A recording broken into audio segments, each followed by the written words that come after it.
Hello, everyone. Welcome. Come on in. Hello, everyone. Come on in. Hi. Hello, and welcome to Life Coach University. This is the place where all coaches have gathered for one mission, and that is to coach millions more. So here at Life Coach University, you can be coached on finance, relationships, spirituality, setting boundaries, the lot. And all we ask is that you pay it forward with kindness in your own way. All the coaches here do it for the love of humanity, and for wanting to leave something amazing for the next generation. So I am Davina Johnson. I am a C-section coach, and I'm your coach for February to give you 28 days of self-love. So the chat box and the Q&A box are open, so please use that. If anything comes up as I'm talking, please put it in there and I will gladly answer it at the end.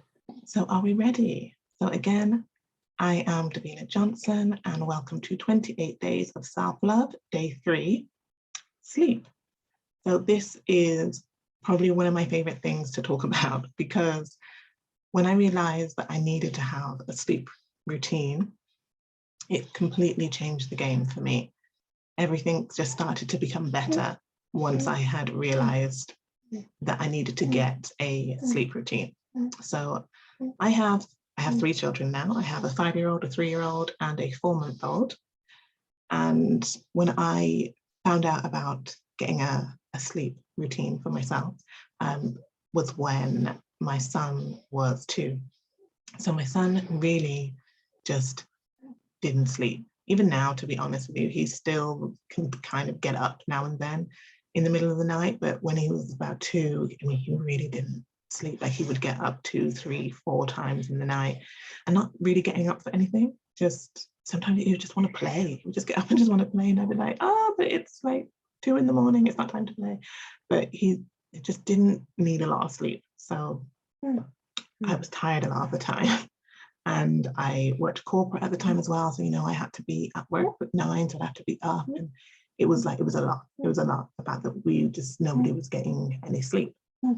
So I heard about having a really good sleep routine can aid creativity and obviously making you feel good. So I was like, let me try this. So the first thing was eating like a king in the morning, a prince in the afternoon, and a pauper in the evening.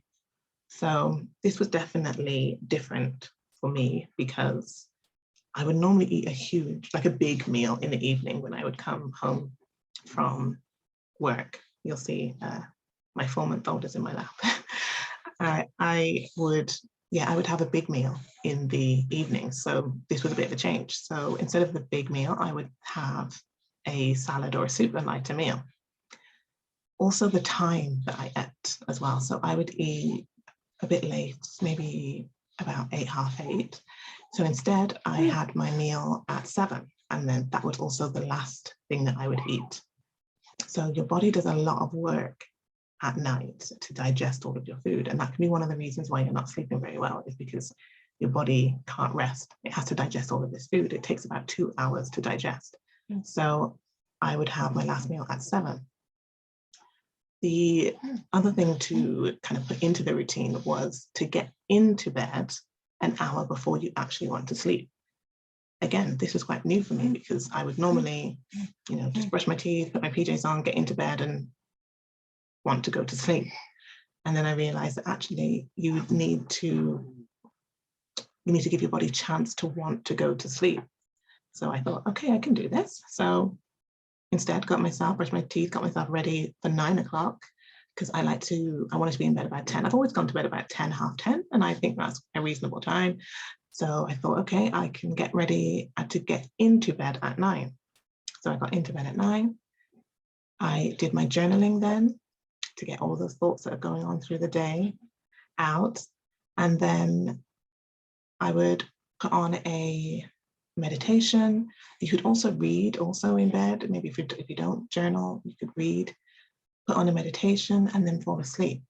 So I got this whole process, which, though it's a kind of a sleep routine kind of thing. If you think about the food part of it, it kind of starts from the day, how you eat, but getting yourself to sleep. So instead of just expecting to be able to fall asleep at 10 or half 10, like that was the time for me, it was more, I need a whole routine to get me to that. So another thing that I added in to this routine is not looking at my phone an hour before sleep. So I know most of us, some of us, fall asleep to the phone. You have the phone, you're either looking at social media, you're looking at the news, maybe you're watching a film, but we kind of fall asleep to the phone. Well, phones are designed to keep us awake. That's the whole point of the phone. So it's not the best thing to try to go to sleep with.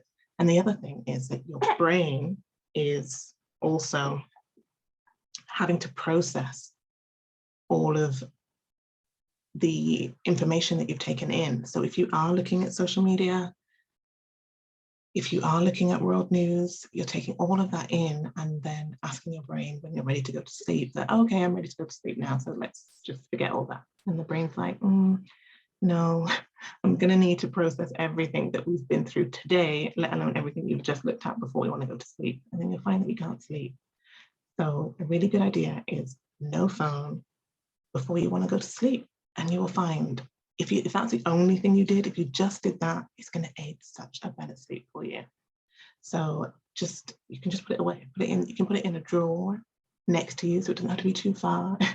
If you can manage it, you can put it in another room, but that might be too much. So, just in a drawer next to you, don't look at it, do your journaling, maybe read a book, and then fall asleep. And you'll find that you will get such better quality sleep, because that was also the thing that was new for me. Is I thought it was all about the hours, but it's really not about the hours, it's about the quality of sleep that you get. So again, like I said, I had a son and he would get up a lot.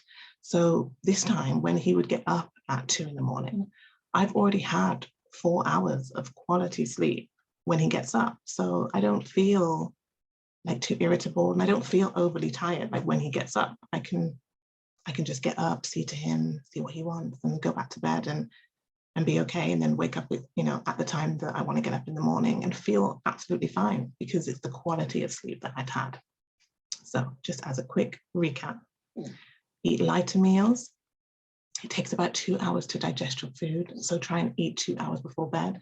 I think 10, half 10 is a good time to go to sleep. If you're going to sleep after 11, then I think you're just not giving yourself enough time to rest and sleep. So I would say last meal at 7, and then that's between 7 and 9. Make that for you, have your me time, some self-love time. I would normally like clean up a bit of toys before the kids go to bed. The kids also go to bed at 7, so I kind of clean the toys up so the living room's nice, and then do something that I want to do. I most likely have a coaching call. I might be doing something like this in that time, but do something that you want to do in those couple of hours. Make it your time. Then get yourself ready for bed, to get into bed an hour before you actually want to sleep. And then give yourself a chance to download everything that's happened today. The good way to do that is to journal. You could maybe read just a page of a book, put on a meditation and fall asleep to it. And you will really have a much better quality sleep. And leave the phone alone. And let me know how that works out for you. So I hope you have enjoyed today, and I'm just going to check the chat and Q&A. I'm just going to read this out. Somebody has put, I started to leave my phone downstairs. I had to get a little AA battery alarm clock to wake me up. It took me a while to get used to it. I was in withdrawal for not having my phone with me, right? It's the phone. They are so addictive. that's the whole point. That's what they want, right? But they are so addictive. And I'm glad that you mentioned the alarm clock. Yes, I have that too. So I just have an analog little clock that wakes me up. So I don't use my phone for that anymore. I just use a clock. It's just one of those old, it kind of looks old fashioned.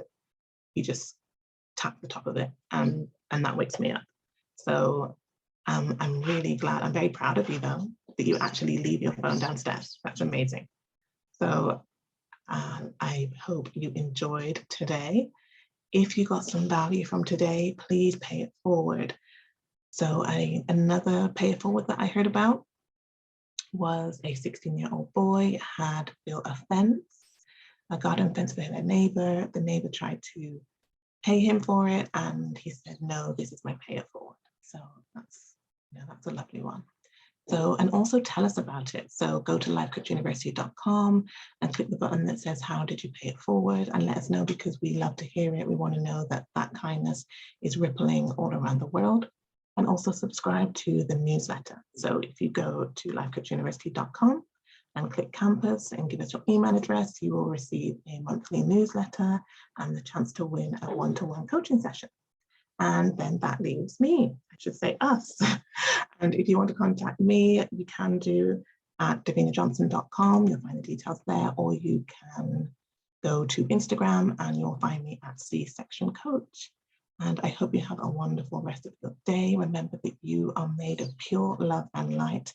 And I will see you tomorrow for day 4.